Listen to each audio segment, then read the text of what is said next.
clean abandoned houses, and this house is still haunting me today. Just as the title states, I clean abandoned houses for a living. I'm quite proud of myself as I have worked hard starting my own business at just 24 years old and building it to what it is now.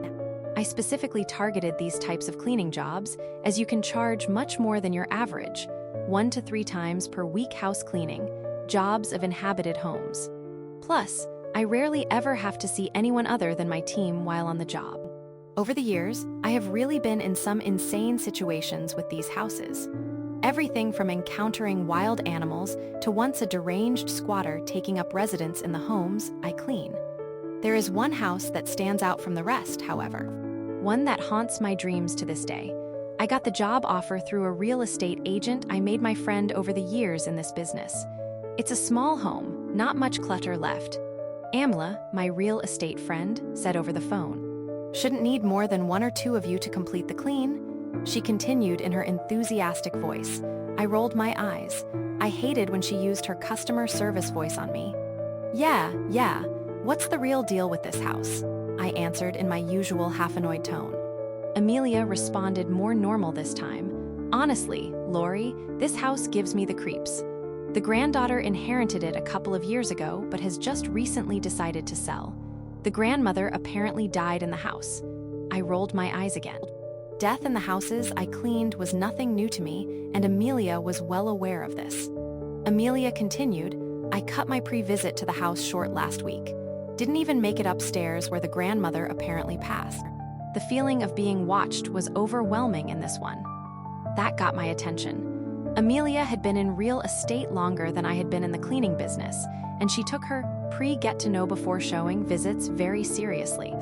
Anyway, I recommended your cleaning services to the granddaughter, and she agreed right away. Do you accept? She finished. Yes, I accept the job. How soon can we get into clean? I answered, feeling somewhat excited. Tomorrow at 8:00 a.m. As I mentioned, the granddaughter removed most of the clutter from the house, but it still needs a good TLC cleaning.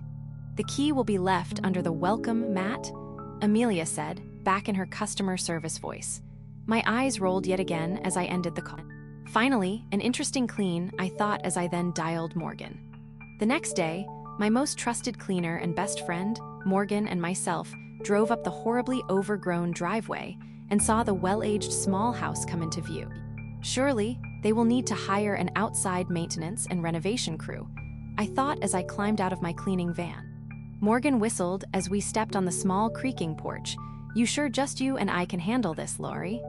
Morgan asked as I fetched the house key from the weathered porch mat. If the outside is anything like the inside, we need the whole damn team, Morgan stated as she stood behind me.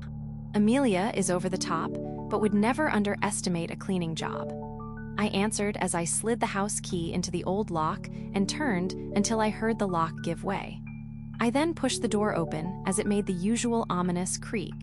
We were both silent as we stepped into what I assumed was the small living room.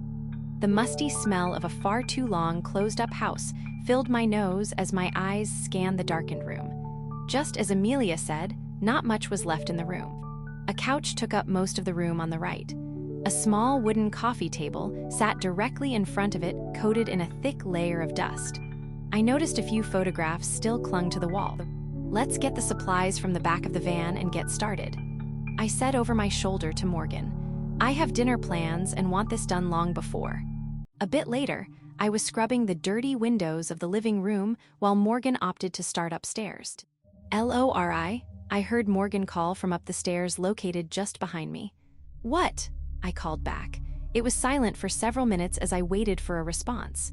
I felt my aggravation growing as Morgan did not respond. I threw my rag on the floor and wiped my sweating brow as I turned and headed towards the stairs. Each step groaned beneath my feet as I climbed to the upper floor. You better have a damn good reason for interrupting me and not answering, I yelled as I reached the final step.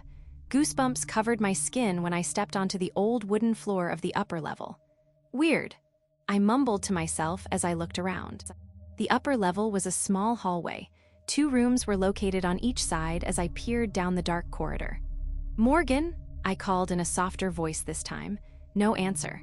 I slowly headed down the hallway, wishing I had thought to bring my flashlight. I always hated working with no electricity, but it came with the job. I could see the light of day from the open door on left side of the hall. The other door on the right was closed. As I looked into the open door on the left, I saw Morgan standing still looking at the bed located on the far side of the room. "It moved," Morgan said in an almost whisper. "Huh," I answered as I walked in and stood beside her. "The bed. It moved on its own while I was cleaning the floor," Morgan said, still staring down at the bed. I then noticed the bed was crooked now.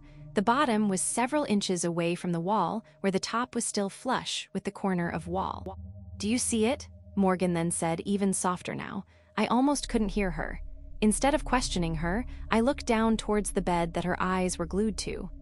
I instantly saw what she was talking about. There was an imprint on the bed, the shape of a body. As if someone was laying on the bed that very moment. The chills were really covering my body now, and I felt myself actually shivering. It felt like someone was staring up at us directly from the bed. I slowly reached for Morgan's arm and gently pulled her towards me. "Let's go back downstairs. We will finish the bottom floor together," I said, matching her whispering tone. Morgan didn't respond but obeyed my request. The feeling of eyes on us did not leave as we headed down the small hallway to the top of the stairs. I had to fight the urge to run down the flimsy steps. Once we were safely down in the living room, the air somehow felt easier to breathe, if that makes any sense. "What the hell was that?" Morgan demanded, finally sounding more like herself. I ignored that question. "Look, you know I hate skimming on jobs, but let's get this level done and get the hell out of here." I grabbed my cleaning supplies and headed to the next room, which was a small kitchen. Morgan stayed close beside me as we worked in silence, cleaning the sink, counter, and cabinets. We both froze after hearing what sounded like footsteps above us. "Don't," I said in a warning tone as I went back to cleaning dust and mice droppings from the cabinet. Morgan again obeyed and stayed silent as she went back to work on the counter. The footsteps continued moving around above us on and off as we quickly finished in the kitchen. The last room branched off from the kitchen that appeared to be a small office. I was so relieved we would be out of there soon. This room had stained and worn down carpet covering the wooden floor. I turned on our rechargeable vacuum and the loud buzzing sound almost deafened me, but I was glad for it. Working in eerie silence was not normal for us, as we usually chatted and listened to music, but I was too rushed to full with conversation or a playlist right now. "What the actual hell?" I heard Morgan yell out over the sound of the vacuum. I jerked my head up to see Morgan staring up at the ceiling, looking terrified again. Just as I cut the vacuum off, I heard what she had to be referring to as the buzzing sound died down. I can only explain it as the choking or coughing, gurgling sound of an elderly person. It was only for a split second I heard it, but that was enough. "Screw this," I yelled as I grabbed up as many of our supplies as I could. Morgan joined me in grabbing up the rest. We dashed out of the office through the kitchen and living room and out the front door. I was pretty much sprinting to the van while trying not to trip on the mess of the yard. Just as I got to the van, I heard Morgan shout, "Wait." I turned to see her a few feet behind me. I left my supplies upstairs. We also didn't finish cleaning up there. We didn't even clean the bathroom, which must be up there. "I'm not charging the freaking client. We can buy new, whatever supplies are left. Get your ass in the van." I didn't wait for a response as I jumped into the driver's seat. Morgan hurried and threw the supplies in her arms in the back and slammed the door. I took one final look at the house as she slid into the passenger seat. I couldn't be sure, but it almost looked like someone was peering out of one of the two upper windows. I started the van. Hearing it roar to life was pure heaven in that moment. I floored it out of the driveway and back into town. I later called Amelia to explain the job was not complete and I would not be charging. The granddaughter would have to find someone else to clean that nightmare. This has been a couple of months ago, and I was not kidding when I said this horrid house still haunts my dreams. It was only last night I dreamt I was in a bed, staring up at an old, cracked, and familiar ceiling. I felt weak and frail as the weight of someone crawling on top of me took the air from my lungs. I felt cold hands around my throat squeezing tighter and tighter, that awful, gurgling, choking sound coming from my mouth being the last thing I heard as I woke up in a cold sweat. The marks are still visible on my throat today.